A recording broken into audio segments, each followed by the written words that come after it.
முதல் வாசகம். ஏசாயா ஆகமம் அதிகாரம் 49, திருவசனங்கள் 8 முதல் 15 வரை. ஆண்டவர் கூறுவது இதுவே: தகுந்த வேளையில் நான் உமக்கு பதிலளித்தேன். விடுதலை நாளில் உமக்கு துணையாய் இருந்தேன்.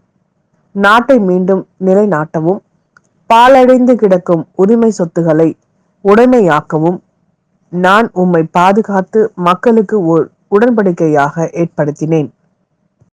சிறைப்பட்டோரிடம் புறப்படுங்கள் என்றும், இருளில் இருப்போரிடம் வெளிப்படுங்கள் என்றும் சொல்வீர்கள்.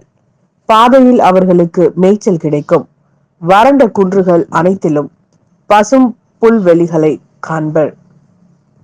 அவர்கள் பசி அடையார், தாகமுறார். வெப்ப காற்றோ வெயிலோ அவர்களை வாட்டுவதில்லை. ஏனெனில் அவர்கள் மேல் கருணை காட்டுபவர் அவர்களை நடத்தி செல்வார். அவர் அவர்களை நீரூற்றுகள் அருகே வழி நடத்துவார். என் மலைகள் அனைத்தையும் வழியாக அமைப்பேன்.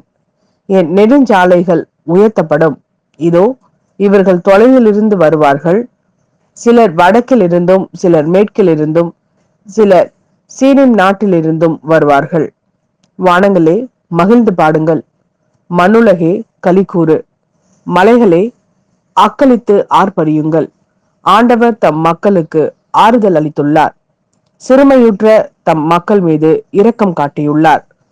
சீயோனோ, ஆண்டவர் என்னை கை நெகிழ்ந்து விட்டார், என் தலைவர் என்னை மறந்து விட்டார் என்கிறாள்.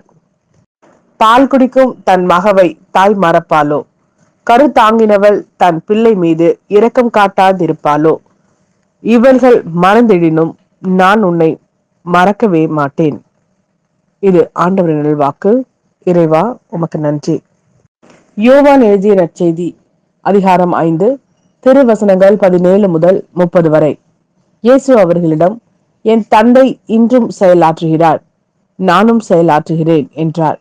இவ்வாறு அவர் ஓய்வு நாள் சட்டத்தை மீறியதோடு நில்லாமல், கடவுளை தம் சொந்த தந்தை என்று கூறி தம்மையே கடவுளுக்கு இணையாக்கியதால் யூதர்கள் அவரை கொல்ல இன்னும் மிகுந்த முயற்சி செய்தார்கள். இயேசு அவர்களை பார்த்து கூறியது: மகன் தாமாக எதையும் செய்ய இயலாது.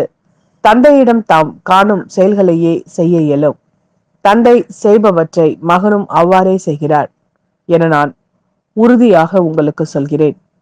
தந்தை மகன் மேல் அன்பு கொண்டு தாம் செய்யும் அனைத்தையும் அவருக்கு காட்டுகிறார். இவற்றை விட பெரிய செயல்களையும் அவருக்கு காட்டுவார். நீங்களும் வியப்புறுவீர்கள். தந்தை இறந்தோரை எழுப்பி அவர்களை வாழ வைப்பது போல மகனும் தாம் விரும்பியவர்களை வாழ வைக்கிறார். தந்தை யாருக்கும் தீர்ப்பளிப்பதில்லை. தமக்கு எல்லாரும் மதிப்பு கொடுப்பது போல மகனுக்கும் மதிப்பு கொடுக்க வேண்டும் என தீர்ப்பு அளிக்கும் அதிகாரம் முழுவதையும் அவர் மகனுக்கு அளித்துள்ளார். மகனை மதியாதவர் அவரை அனுப்பிய தந்தையையும் மதிப்பதில்லை. என் வார்த்தையை கேட்டு என்னை அனுப்பியவரை நம்புவோர் நிறைவாழ்வை கொண்டுள்ளனர். அவர்கள் தண்டனை தீர்ப்புக்கு உள்ளாக மாட்டார்கள். ஏற்கனவே சாவை கடந்து வாழ்வுக்கு வந்து விட்டீர்கள் என உறுதியாக உங்களுக்கு சொல்கிறேன். காலம் வருகிறது, ஏன் வந்தே விட்டது. அப்போது இறைமகனின் குரலை இறந்தோர் கேட்பர். அதை கேட்போர் வாழ்வர் என உறுதியாக உங்களுக்கு சொல்கிறேன். தந்தை தாம் வாழ்வின் ஊற்றாய் இருப்பது போல மகனும் வாழ்வின் ஊற்றாய் இருக்குமாறு செய்துள்ளார். அவர் மானிட மகனாய் இருப்பதால் தீர்ப்பு வழங்கும் அதிகாரத்தையும் தந்தை அவருக்கு அளித்துள்ளார். இது பற்றி நீங்கள் வியப்புற வேண்டாம். காலம் வருகிறது, அப்போது கல்லறைகளில் உள்ளோர் அனைவரும் அவரது குரலை கேட்டு வெளியே வருவர். நல்லெண்ண செய்தோர் வாழ்வு பெற உயிர் தெழுவர். தீயன செய்தோர் தண்டனை தீர்ப்பு பெற உயிர் தெழுவர்.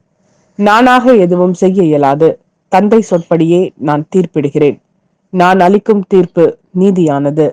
ஏனெனில் என் விருப்பத்தை நாடாமல் என்னை அனுப்பியவரின் விருப்பத்தையே நாடுகிறேன்.